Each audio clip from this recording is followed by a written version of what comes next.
All right, well, ladies and gentlemen, welcome to the 7th session of Bola Chali, organized by My Voice and Heard. My Voice and Heard is a digital media project, and we are focusing on highlighting invisible narratives in our society to break the stereotypes about Pakistanis all around the world. And today, in the 7th episode, we have Mr. Shahnawaz Zaidi, who's a renowned artist, a painter, an actor, a poet, a singer, a writer, and he's for all his work, he's been decorated with presidential awards such as Tamka Imtiaz in arts and the Pride of Performance in art education. And with that background, I want to start this conversation and really ask you, who is this man, Shahnawaz Zaidi?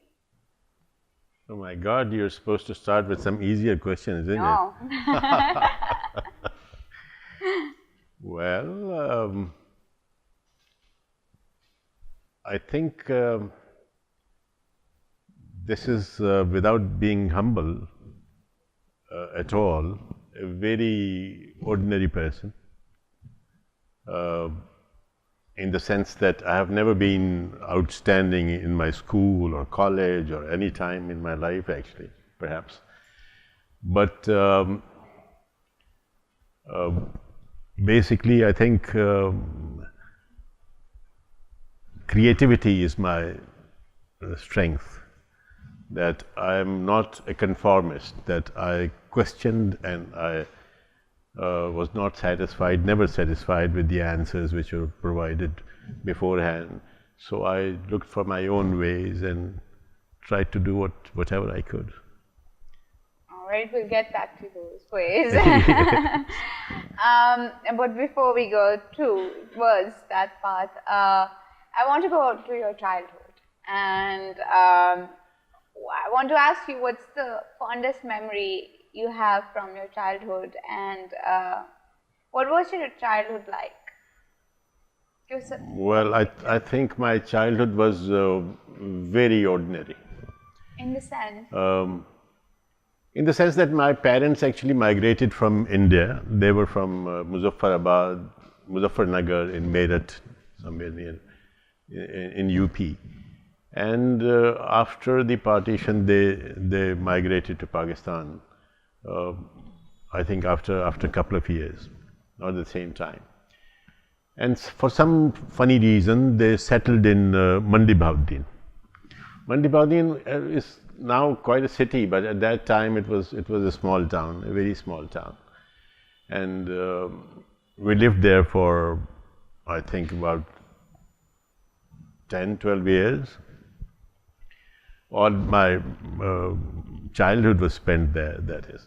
And we were, at that time we were, I think, perhaps 6 or 7 brothers and sisters, but we are actually 11. Oh! Yes. And even today, I mean, we're 11 of us are there, mashallah. And my early education was, first of all, because of that cultural shock, because of the fact that coming from totally different background, coming to this small town and getting a house where in front of the house there was a, 2 buffaloes were standing there, and there was hardly space for somebody to really cross that lane without rubbing against them or something. So my parents decided that we are not going to go to school, at least the early part of it. So for the first 4 classes, we were at home. And because we were a number of us, at that time there were 3 sisters and 3 brothers. So, and there was some space in the house. There was a courtyard where we would play. And one private teacher used to come, a tutor, to teach us, who was from the same school. And whenever he wanted, he would say, "You're promoted to the next class." There was no exam or anything like that. And in class 5, then we were admitted to the school. So there was no early kind of, early education or preschool and all those fancy things. And when we went to the school, the school was what we call a tart school. Yeah. That we used to have these mats, and we would have to just dust them ourselves and put the mats there, and then we would, start studying. So, in a way, I don't have any such thing to narrate like I was in the company of these scholars, or I was taught by these great teachers, or something like that. Nothing of that sort actually was there. And sometimes I wonder, what was it? Because not myself, I'm not talking about myself, but my eldest sister, for example, Arjuman Shaheen, was a very famous newscaster, one of the earliest ones. And so was the other one, which was Yasmin Wasti. And then my third sister. Family, actually. Then my third sister was sorry, she retired as a outstanding professor of chemistry, and my younger brother is an actor, very well known, and I mean, two of my other brothers and sisters are poets, and one of my younger sister is a very known painter. So I sometimes wonder that coming from a very humble kind of a beginning, where my mother, for example, had never gone to school. She could read and write, and she was interested very much in studying, but she never had formal education. And my father, he was educated in Aligarh at that time. Doing a BA from Aligarh was considered to be quite something. But he had no time for us, frankly. And because it was a big family, and because my uncle and his children were also living with us, kind of, so he hardly had any time to tutor us or tell us anything. Sometimes he would just be passing from there, and he would ask, "Kaun si class mein padh rahe hain aap? In which class are you studying these days?" to one of us. And we would say, "In 8th class," or something. And he would say, okay, fine. And he would go his own way. So I think that liberty also, and the fact that we were not pressurized to top in the class, to be the first, to be ahead of everyone, there was no such thing. Yeah? There was no colonization kind of an influence on your early education. And we were totally what we call avara gard, especially the boys were. We would go out in the fields, and sometimes there used to be these berries, which we call berry, and we would just, throw stones on them and collect them and play all sorts of games in the street, like gulli danda and, like kabaddi, and there was so many like those things you play with your, what do you call it, usko kanche, they're called, but marbles. All sorts of funny games, whatever are played in the villages. We would be there, involved in it, and just passing the class would be enough for us. It was never, there was no pressure of any kind. That's amazing. So I think that was something really that helped a great deal, because these days we don't trust our children, or we don't let them be themselves. I mean, a child comes from school, and then he is driven to the academy, and he is then studying there, and then he is, too dead tired, and he doesn't have time, and he just maybe is allowed to watch TV for half an hour, cartoon or something, and then he goes to sleep. I mean, absolutely no life, and the pressure is too much. Phones, iPads, phones. Yes, that too. So, in a way, this childhood was very interesting, but there's no one specific event that I can really put my finger on and say that this was the most fabulous or fantastic thing that happened. There were some incidents, particularly related to art. There was one incident. I'm I'm going to ask you this question. Yeah, okay. Okay. Yeah. But before that, you tell me, who were you close to, your mother or father, and why? Well, father for us was basically a figure to be afraid of. I mean, because I think managing so many children for my mother must have been a very difficult task. I can understand it now.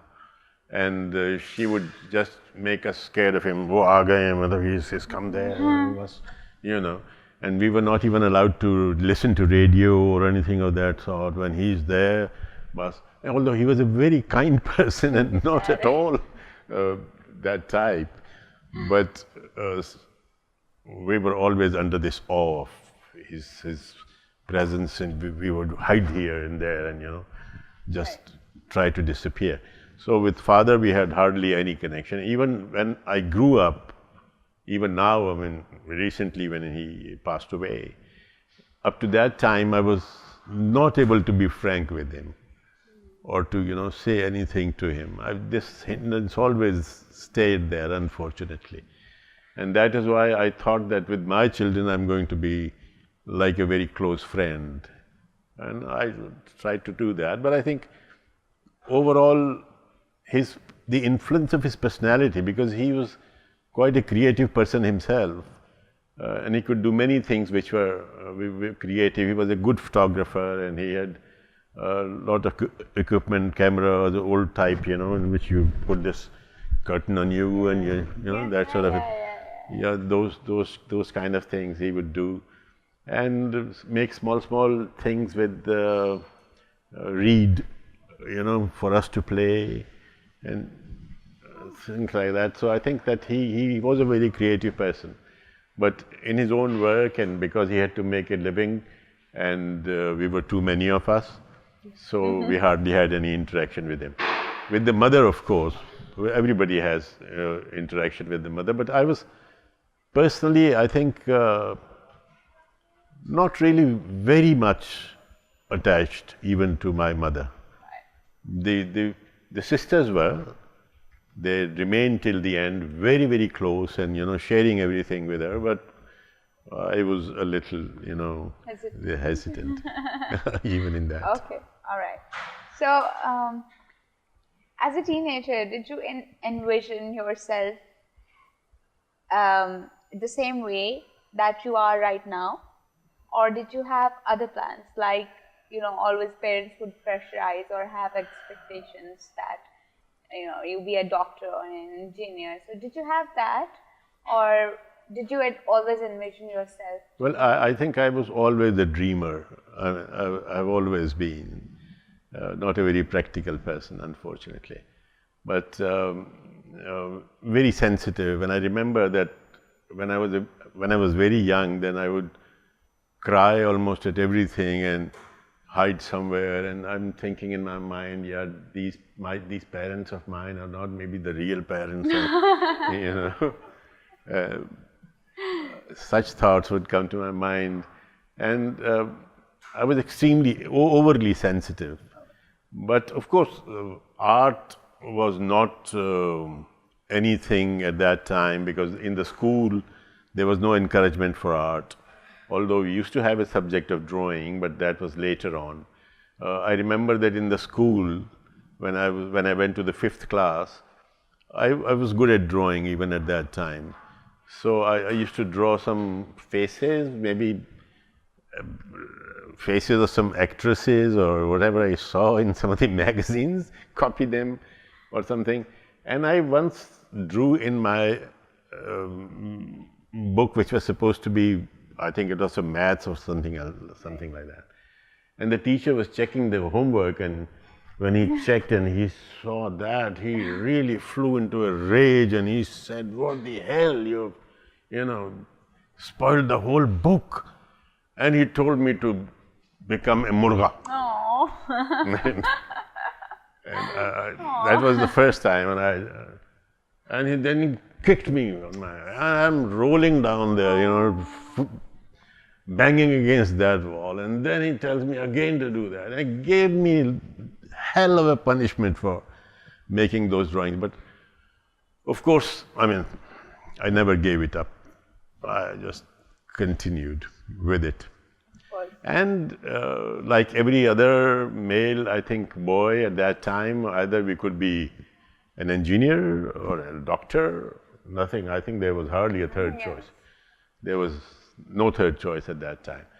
So I was also, I did my FSc in pre-medical, and when I told my father after that, luckily I didn't have enough marks also to take admission in medical, otherwise I would have been a pathetic doctor today.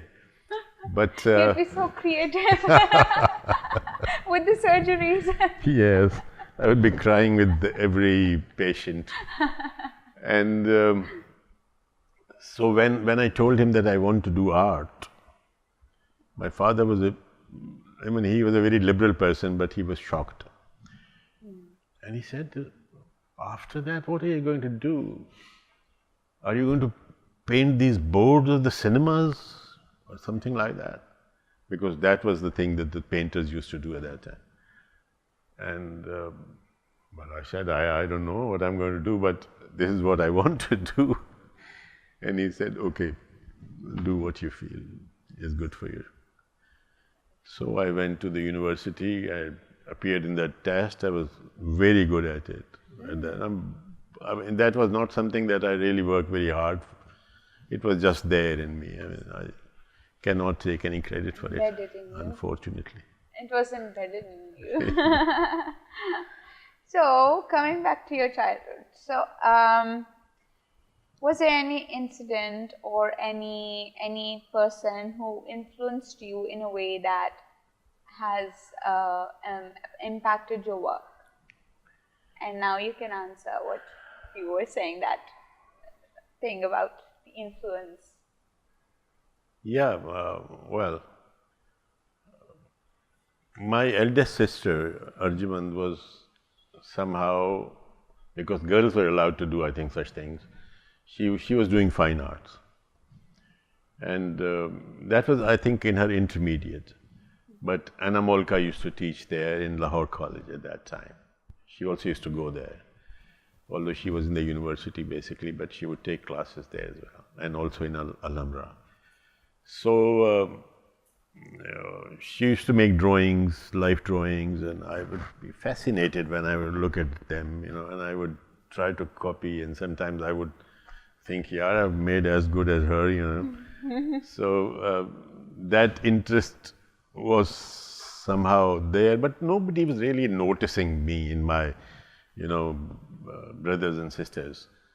We were doing all sorts of things together. Sometimes we made, for instance, we created a magazine on our own and wrote different short stories in it, and made some cartoons in it and illustrations, and tried to write somebody's writing poetry, and then we made a kind of, we bound it together and made a magazine out of it.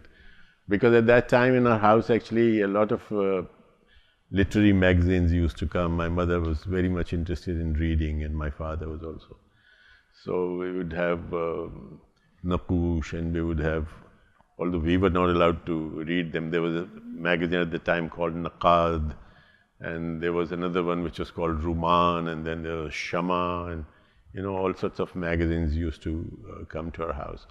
Although we were not really very well off financially, but these things were there.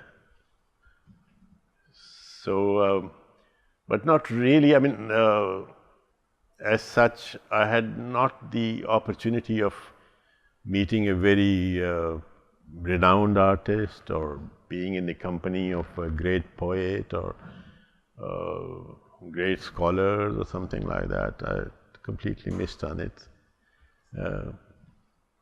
I wanted to read a poem that I wrote about the school, but that is going to be in Urdu if you allow me. Yeah. I don't remember it by heart, but I'll see that I can.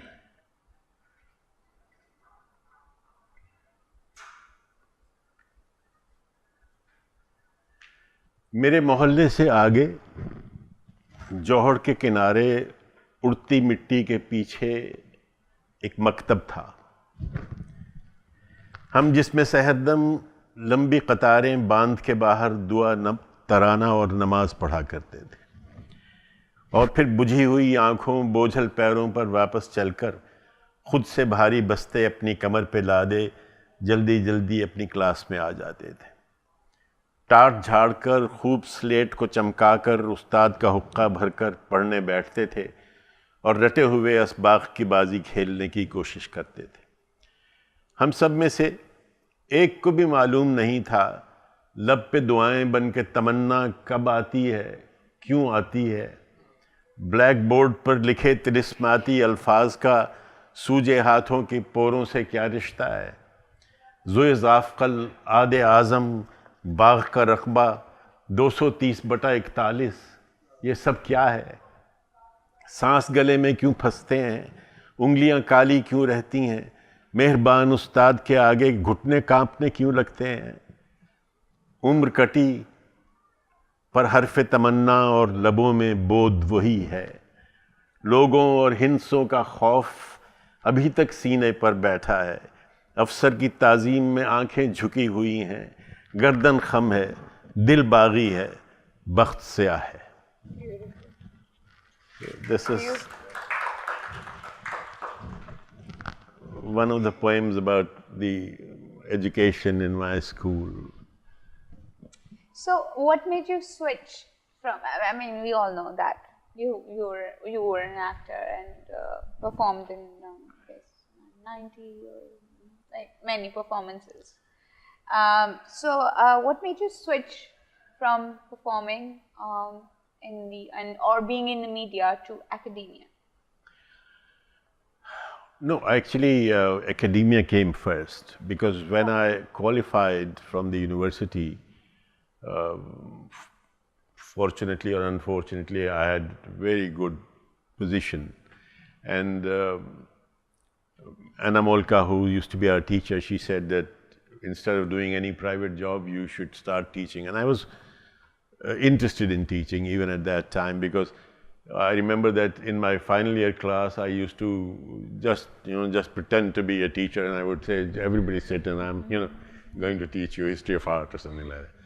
So I was interested in it, and I said, okay. And so I joined very early, because because of this early education, not being in the school, I had done my classes rather early. So when I did my masters, I remember I was not even 21. And when I started teaching in the University of Punjab as a full-time lecturer, I had still not reached my 21st birthday. You must look like a I student. Yes. Right? Then, of course, I was teaching my juniors who were there, and we were all very friendly, and so it was like good friends. But that came first. That teaching part was the first thing. Later on, I went to Nairobi, and I started teaching in Nairobi University. I taught there for 8 years. I was the head of the design department for a while. And over there, my acting career actually started there on the stage, because there were a lot of people who were interested in Urdu or Punjabi theatre or Punjabi and Urdu culture, who had settled there and who used to miss this part very much. So we made a group of theatre called Natak, in which there were some Hindus, Sikhs, Muslims, all community was there.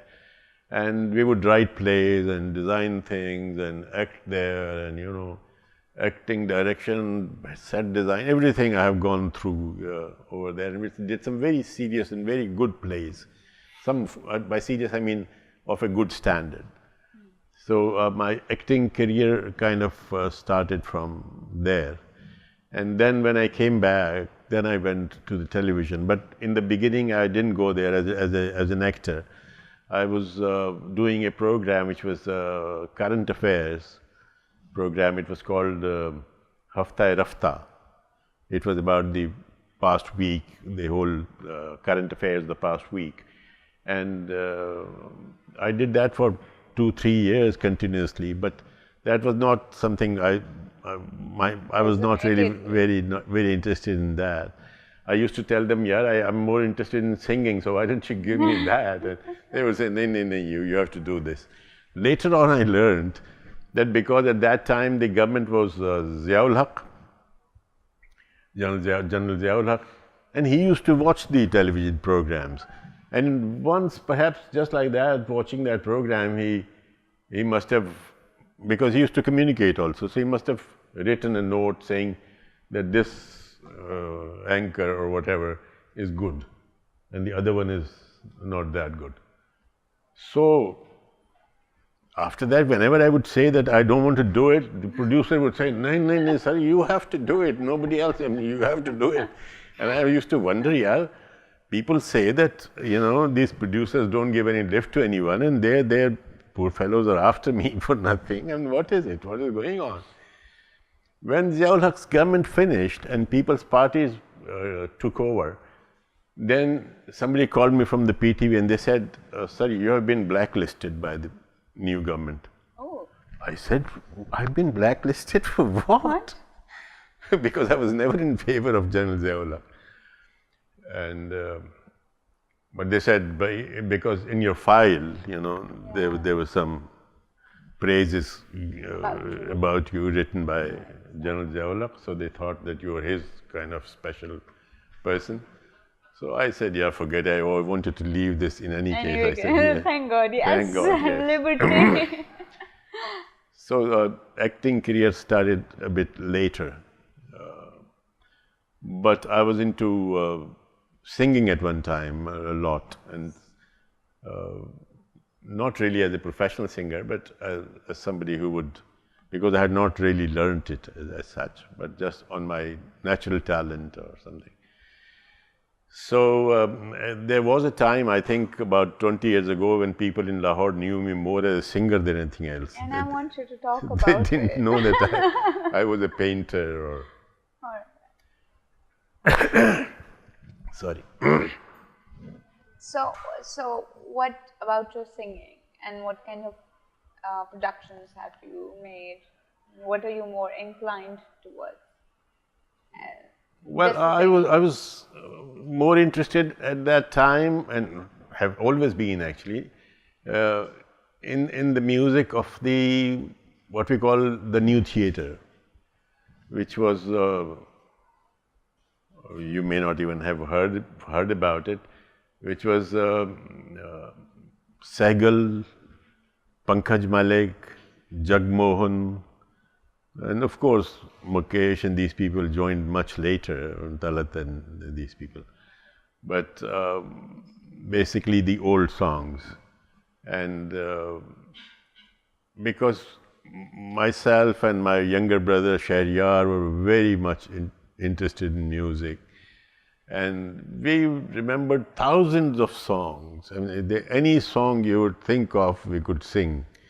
And we had an ear for it, that once we would hear any song, and then we were able to kind of reproduce it.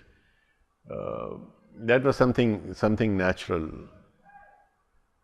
So, but later on, I did make an attempt in composing some of my own poetry and some of my own, what you call geet or songs.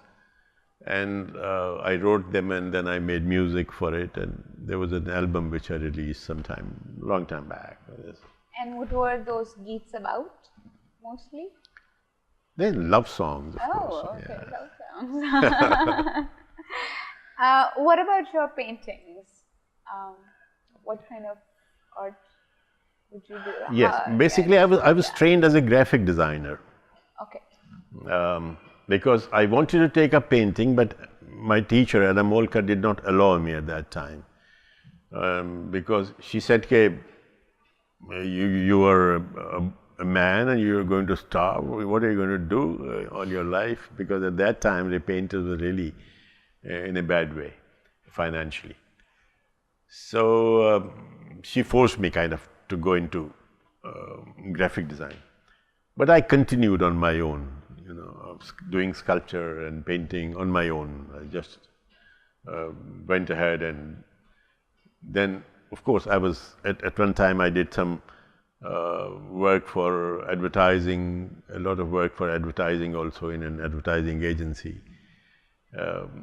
As a creative director, I would write the themes and also, visualize for them. But I gave it up, and I just then concentrated on painting mostly. In the beginning, my painting, like my early poetry, was also more about social issues, about the plight of women, or about what is happening in Bosnia or in Pakistan, or political. It was mostly political in nature. Later on, I became more interested in portrait painting, and that became kind of my genre of work. But I have done some watercolors and all sorts of work actually. And do you still do this? Yes. You still paint? Yeah, I do. And of sing? course, that is. Well, singing is a bit rusty now because I won't ask you with to sing. age.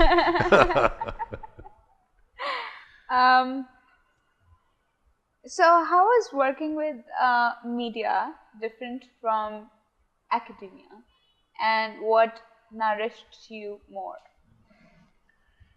and why do you think so? Well, both have their own charm actually.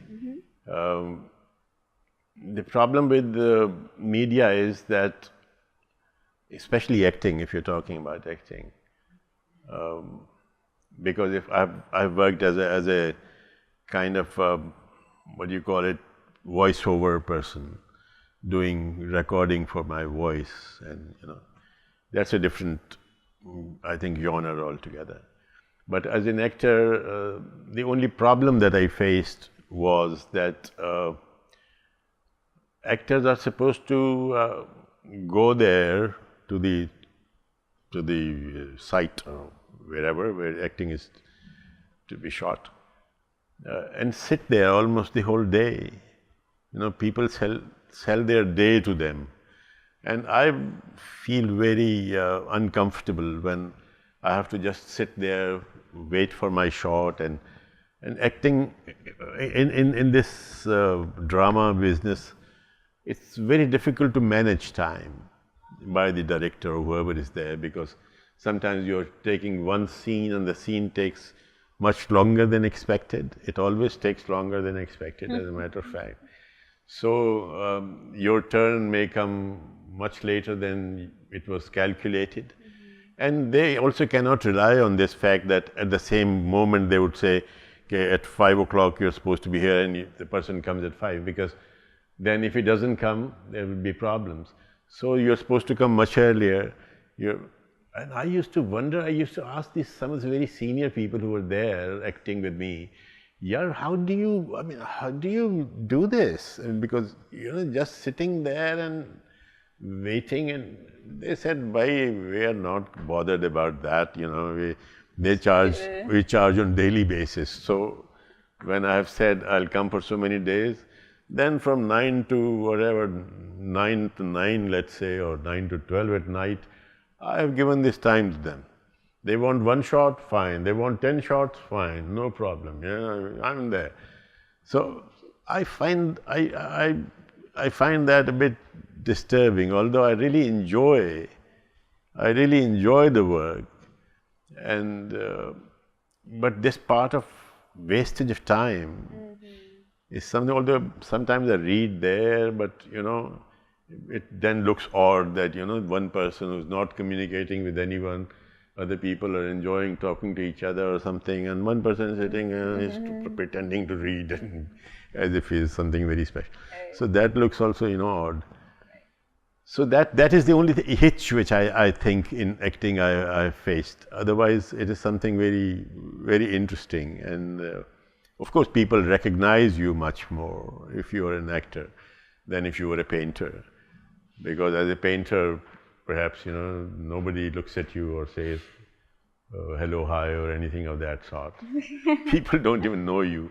But sometimes if you have done a play recently and you just going through a mall or something, everybody, There's fame. can I have a picture with you? Can I have a selfie?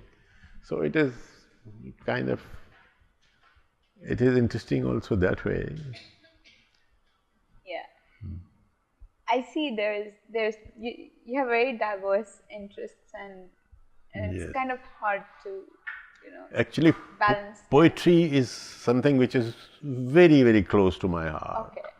And I have done a lot of work in poetry. 3 of my books have been published, but there are at least 5 or 6 which are complete and which need to be published right now, which I have done. I have written for children, I have written for preschool children, for more senior children. I have written I have translated from English to Urdu poetry. I have translated the work of Tagore into poetry. I tried to do some translation of the last 30th Sipara of Quran and make it into a poetic kind of a translation. Although I don't want to really bring it to public, some people may hang me for it. This is going Facebook Live. But I've tried to be as close to the Right. to the meaning as possible. So, and about Lahore, I have written a lot of poems. So we'd like to hear some of your poetry. Yes. If you want to refer to the Did this poetry about Lahore, let's say, or this also relates to my childhood in a way. हमारे घर में एक जादू का जीना था जो लट्टू की तरह से घूमता था और मेरी सोचों के चौथे आसमां पर जाके खुलता था। ये तंगो तार और सादा सा रास्ता मेरी यादों की किताबों में बड़ा रोशन, कुशादा और पुरस्रार लिखा है। पतंगे हाथ में लेकर कभी मैं इसके ऊंचे पायदान फल्लांगता, छत पर पहुंचकर सांस लेता, और कभी इस पर तुम्हारे सुरमई आंचल का कोना थाम के रुक रुक के ऐसे पांव रखता था कि जैसे वक्त सांसों में अटकता हो। इसी जीने के नीचे खाली हिस्से में हमारा ठंडे पानी का ट्यूबवेल था, जहां पर सख्त गर्मी के दिनों में भी नहाने से हर एक की गिग्घी बन जाती थी। तब शायद जमी का सीना यूं तपता नहीं था, या वो सचमुच पीर घोड़े शाह साहब की करामत थी, खुदा जाने। यहाँ दीवार की गोलाई में जो रोशनी के चाक थे, उनसे तुम्हारी छत नजर आती थी और दालान का कोना। मैं पैरों तक यहाँ बैठा तुम्हारी एक झलक का मुंतजर रहता। जहाँ तुम सामने आती, मैं सीढ़ी की घुम्मन घेरियों पर बैठकर सीधा सितारों की तरफ परवाज कर जाता। This is something about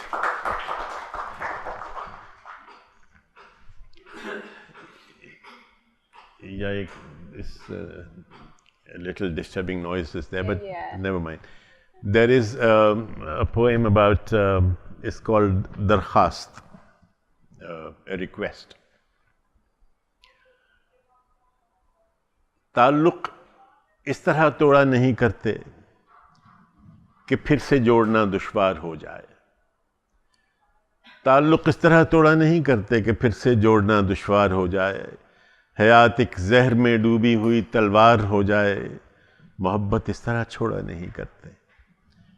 खफा होने की रस्में हैं, बिगड़ने के तरीक़े हैं। रिवाज और रस्में तरके दोस्ती पर 100 किताबें हैं। रवादारी का ऐसे रास्ता छोड़ा नहीं करते। ताल्लुक इस तरह तोड़ा नहीं करते। कभी बुलबुल गुलों की खामोशी से रूठ जाती है, पर अगले साल सब कुछ भूलकर फिर लौट आती है। अगर पौधों से पानी दूर हो जाए तो हमसाया दरख्तों की जड़ों के हाथ पैगामात जाते हैं। मोहब्बत में सभी एक दूसरे को आजमाते हैं, मगर ऐसा नहीं करते कि हर उम्मीद हर इम्कान मिट जाए। कहाँ तक खींचनी है डोर ये अंदाज़ा रखते हैं, हमेशा चार दीवारी में एक दरवाज़ा रखते हैं। जुदाई मुस्तकिल हो जाए तो ये ज़िंदगी जिंदान हो जाए। अगर खुशबू हवाओं से मरासिम मुनक़ता कर ले तो खुद में डूबकर बेजान हो जाए। सुनो, जीने से मुंह मोड़ा नहीं करते, मोहब्बत इस तरह छोड़ा नहीं करते।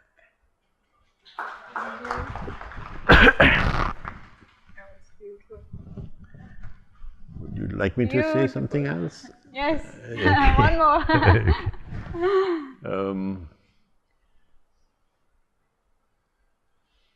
ये एक नज़्म है, it's called तरके ताल्लुक़. It's kind of a sequel to the first one in a way.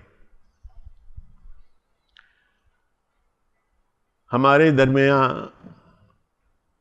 कुछ चीज़ रहने दो, हमारे दरमियाँ कुछ चीज़ रहने दो। कोई दर खटखटाने को, कोई दीवार गिरने को, कोई कोसार हटने को, कोई उम्मीद मरने को, कोई वादा कोई दावा परखने आजमाने को सताने को। हमारे दरमियाँ कुछ चीज़ रहने दो, और किनारे ही सही दोनों, मगर एक बीच में दरिया तो बहने दो। हमारे दरमियाँ कुछ चीज़ रहने दो। अगर कुछ भी नहीं होगा तो मैं कुछ भी नहीं से क्या बनाऊंगा? कहाँ अटकाऊंगा सांसें? तुम्हारी याद किस खूंटी पे टांगूंगा?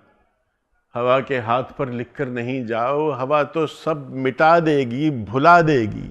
हमारी दास्तां औरों को कहने दो, हमारे दरमियाँ कुछ चीज़ रहने दो। सुना है दुश्मनी भी एक ताल्लुक़ है, तो ये तलवार ही खींचो, इधर एक ज़ख्म ही फेंको। कोई झनकार की आवाज़ आए, चीख उभरे, दर्द ठहरे, खून बहने दो। हमारे दरमियाँ कुछ चीज़ रहने दो।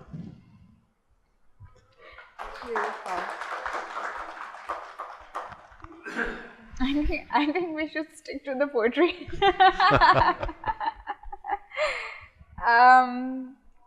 Anyway, so as a person from the arts and acting and media, who are your inspirations?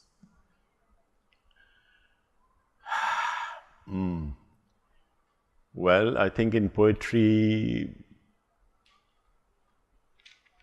like Faiz very much. Although I don't write like him, and Ahmad Adim Qasmi was very kind and very close to me before he passed away. And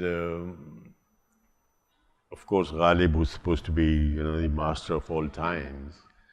I think there cannot be a poet who has not really benefited from his diction and his style, without doubt. And in Ghazal, I think Faraz was absolutely fantastic, because Ghazal basically is supposed to be something which can be sung, and he was amazing in that, staying with this tradition and at the same time creating something new. Or amongst those who are living now, Abbas Tabish, for instance, is a very good Ghazal poet in Pakistan. There's so many of these people that I owe a lot to, because really, until and unless you read a lot, you cannot write. It's not possible. And I have almost read everyone, and everyone has influenced me in some way or the other. I think one thing good about one thing which is necessary for creativity is that you should have a short memory. That you should not really have a very long-term memory, because you read something, then you forget it. And if you forget it, then it's sometimes, it gets absorbed in your system, and when it comes out as something new, different than your own original work. If you remember, if you got a very good memory, then you remember everything, and sometimes you tend to repeat it, which is not a good thing. And I have a very bad memory. Great, me too. Alarmingly bad, actually. That's why you were like, tell me a day before that I have this event. Yes, I told you that you will have to remind me, otherwise I'll just forget it. Sometimes I've gone to occasions where, it was yesterday, and I've gone the next day and I see nobody there, and sometimes a day earlier, and it's been very embarrassing situations I've faced because of that. Never mind. How do you see poetry or literature and art in general evolve over time?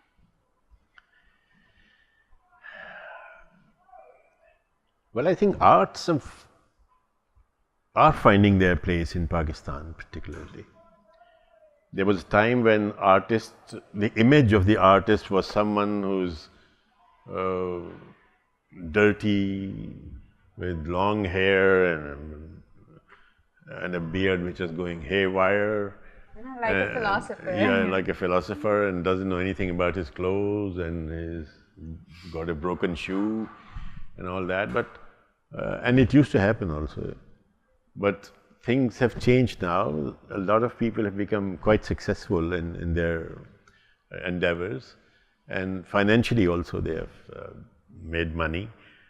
So basically the society has recognized to some extent, although not really fully, I would say, the value of the arts. Otherwise, you would, I think, about 30, 40 years ago, you would go to somebody's house, you would hardly see a painting there.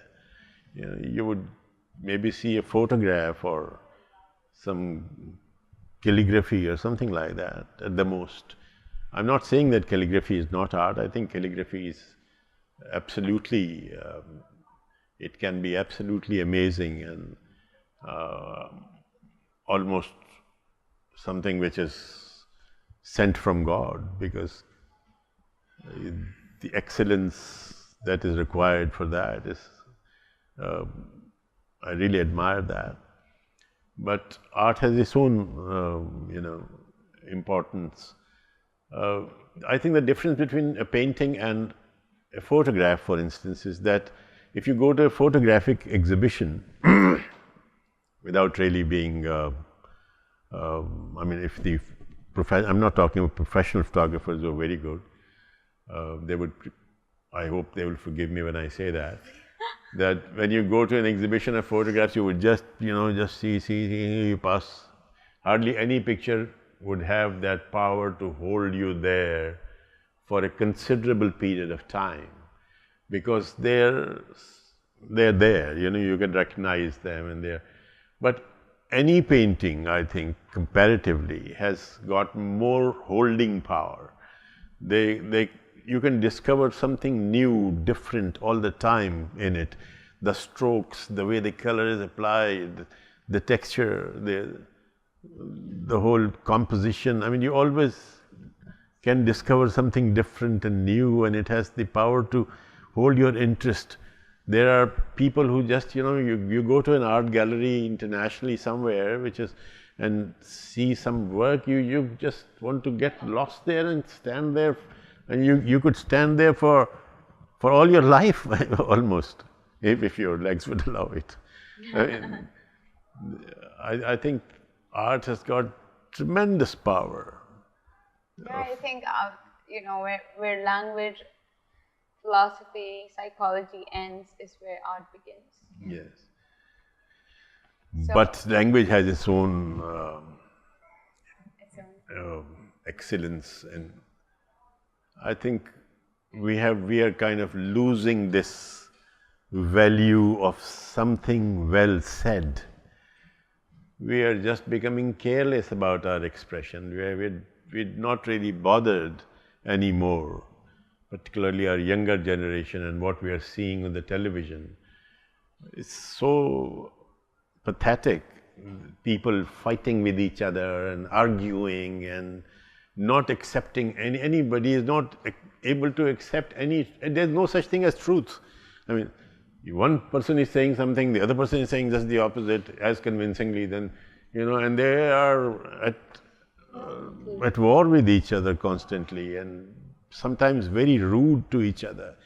And I think this is going to affect our generations, and we are losing the value of saying something decently, saying something in the minimum possible way, because that is what poetry is. Poetry is saying something with a certain rhythm, and maybe the thing can be very ordinary that you are saying.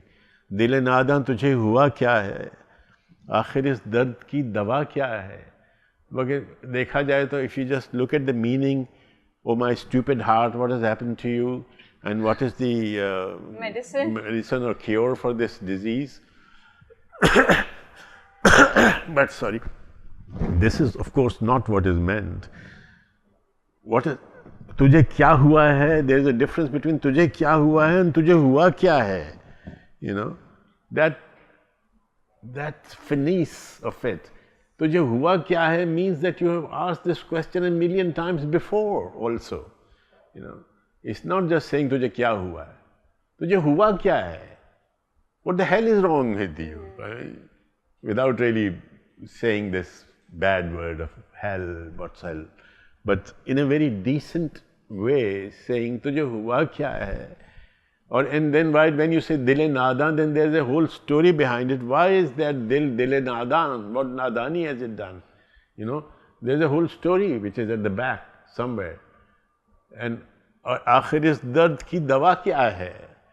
And the spontaneity of it, and the beauty of the way the words are knitted together, and the way they are fitted into this small beher or small meter, that is something amazing for someone who can appreciate it.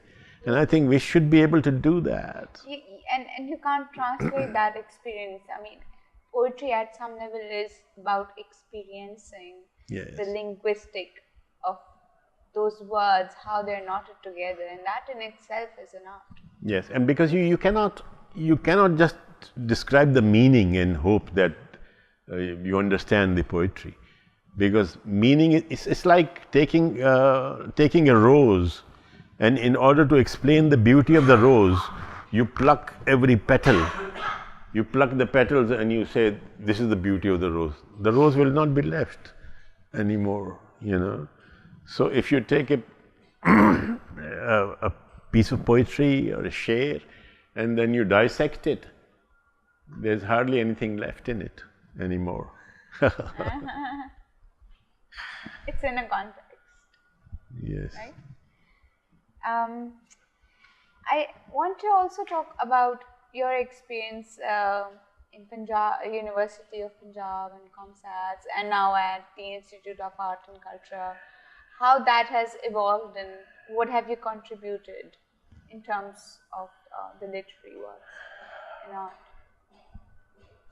Well, as a teacher, I've tried to do my best, and I think that basically a teacher should be able to communicate well with the students in any language, of course. Perhaps in Urdu I can communicate much better than I'm doing right now. Yes, I'm sure. But and the skills and whatever you have to teach, of course, that is there, and the ideas. I think the good thing about teaching art is that you are never repeating yourself. If you are teaching, let's say, history or geography or mathematics, then 1 year you're teaching one class something, the next year the same thing, the next year the same thing.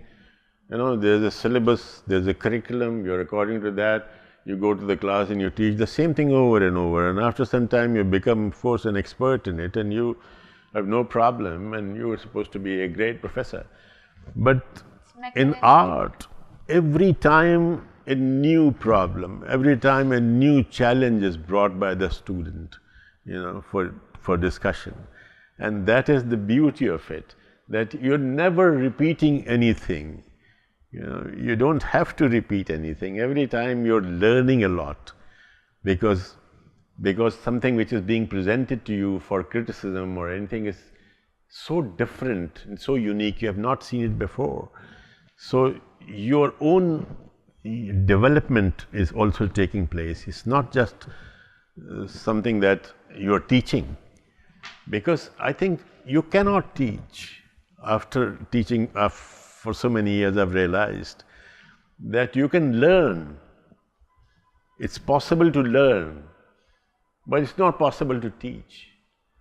Because if you go to a class and you start describing all the fantastic things that you have learned in your life and all the secrets of your success and the secrets of your being a great artist and all that, and you put them there and make a list of it and describe it and tell people, by the time they go out of the class, they would have learned nothing.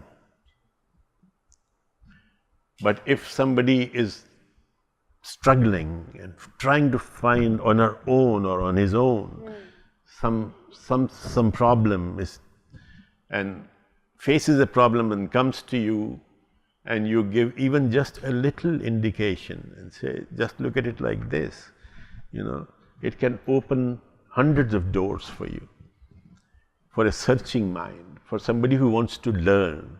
So these days, I think we have to put the responsibility of learning primarily on the learner. That is the most important thing, which we don't do. We are following still a system which is teacher-based. Teacher is supposed to be the one who is going to deliver the knowledge to the class. A teacher cannot deliver the knowledge, because his knowledge is going to be limited no matter how great he is. So it's not basically a delivery system as such, it's a system of discovery. And every student must discover for herself what she has to do. I give you an example of that, if I'm not boring you, and that is, when I used to sing at that time, because I had not really taken any formal training for it, so sometimes with a complex tal of a tabla, especially in semi-classical or free singing kind of a situation, I would go offbeat, because there are some tals, there are some rhythms which are easy and some rhythms which are very complex. So one of my friends, who is also my colleague, and he also keeps hearing these lectures of mine about being self-learning and all that, I asked him, I said, yeah, what is this? You have been my friend for such a long time and you can play such fantastic tabla, but you have never taught me anything. What the hell is this? And he laughed and he said, sir, actually you never wanted to learn. And I mean, he returned the same thing that I used to say. And I realized that it's absolutely true. If I really wanted to learn tabla, I would have done something about it. I would have somehow, would have learnt it if I was really serious about it. But I wasn't. I was just superficially thinking that I should know it. Somebody would teach me. Our students are constantly, I have to really hammer it in their heads, that you don't rely on the teacher, and don't think that the teacher is going to give you something, and we still keep on believing this, and we keep on saying, we have not been taught, we have not been told, this thing was out of course, this thing was that, nobody taught us, the teacher never came to class, or something like that. We are always putting the blame of our not knowing something on someone else, or saying that my family was backward, my father was not educated, my mother was not educated, I was in a bad school, what could I do, I'm like this because of this. But actually, it's all totally wrong. We're just in a habit of putting out the blame on someone else for our shortcomings. And also being lazy. Yes, of course. And not really, I mean, you go to the college or you go to the university, but you're not going for learning something. You're going for a piece of paper. You're going for a degree. You want to get that piece of paper. That's all there is. And you're concerned about your marks and things like that, which are ridiculous. I mean, what is marks going to do? What do they have to do with your ability to learn? Nothing. Actually, if your failure teaches you, you know, and we never realize that. We condemn the student who fails right from the childhood. If a student fails in something, we give a punishment or become very angry or disappointed and all that. We never realize that you cannot learn unless you fail. You have to just teach them that from your failure, just find out what went wrong. How did you fail? What were your mistakes?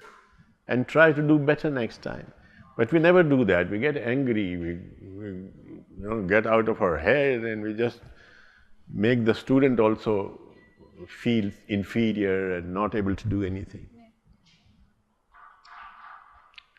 I think in many ways you're a hero for the nation and provided the contribution you have made to the country, and you've been fairly awarded for that. What is one thing that you would like to say to the youth today? I would like to say that I think that every human being has been given something special by God. Everyone has got some special ability.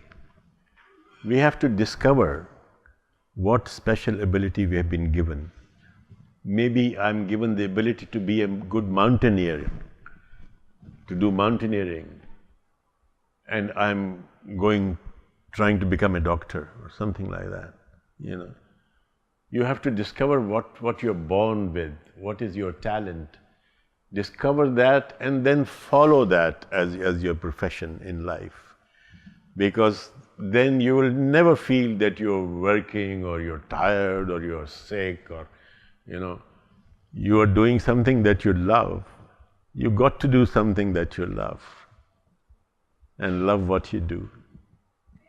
Yeah. That is right. I don't know how the audience would feel about it, but I want to listen to one last piece of your poetry and then we will end the talk. Sure. Okay, let me just see what I should narrate.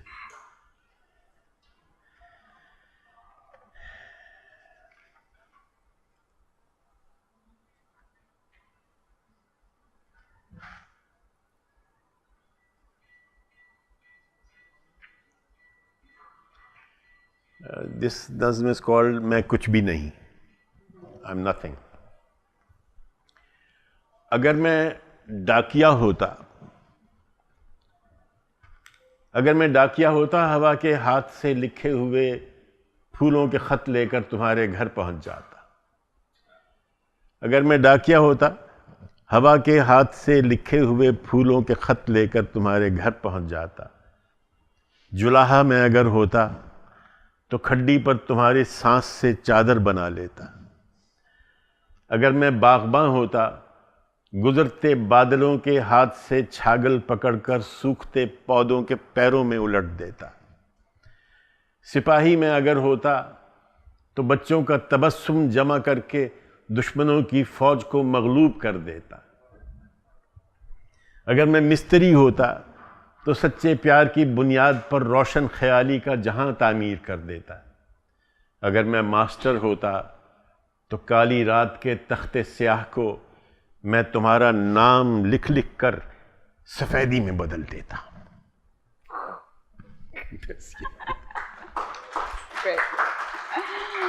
मगर इसका अनुमान है कि मगर मैं कुछ भी नहीं.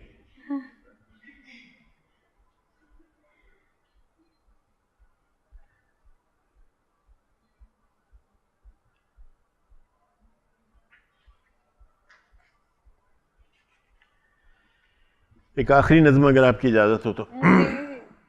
استاد شوکت حسین خان ہمارے ایک بہت بڑے استاد تھے میوزک کے، طبلے کے حوالے سے. And a lot of great people who have done tabla and made a name for themselves are his students, but he has passed away. ان کے لیے میں نے ایک نظم لکھی تھی.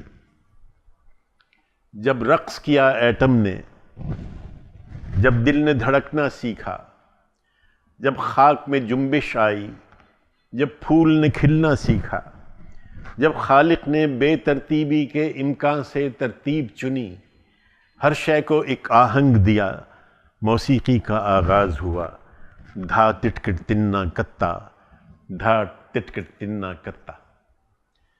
پھر اس نے زمین بچھائی، کوہساروں کی میخیں گاڑی، ہر شے جوڑے میں بنائی، دن جد و جہد کی خاطر اور شب کو سکون جسم و قلب کے نادر لمحے بخشے. دھاگے دھاگے گے گے گھے، دھاگے دھاگے گے گے گھے. موسیقی ہے باد صبا میں، موسیقی آب بقا میں، ہر چیز میں موسیقی ہے. موسیقی روح خدا میں، موسیقی جیسے ہوا درختوں سے قصے کہتی ہو، موسیقی جیسے گھاس ستاروں سے باتیں کرتی ہو، موسیقی جیسے سپنوں کی چھت پر بوندیں گرتی ہوں، موسیقی جیسے جادو نگری میں پریاں چلتی ہوں. ٹٹکٹ ٹٹکٹ تاگے نا، ٹٹکٹ ٹٹکٹ تاگے نا. اے شوکت حسن سماعت، اے نوبت امن و محبت، اے راہ رو راہ سنگت، اے لے کے مہا استاد، تیرا فیضان و سخاوت دنیا کے ہر ایک گوشے میں. جب تک سنگیت ہے باقی، جب تک یہ جہاں قائم ہے، ہر شام ہے تیری شام، ہر دن ہے تیرا دن، کر دن.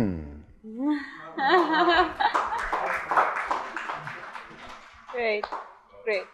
Thank you so much for being our guest tonight, and I'd like to thank everybody else as well for being here and just getting together, knowing Shahnawaz Zaidi as he is in his own voice and terminology. I hope to see you on our next shows. We will be hosting other guests in the upcoming months, and if you're interested, please sign up for My Voice Unheard on Facebook, and we'll keep you posted with the events. Great. Thank you so much.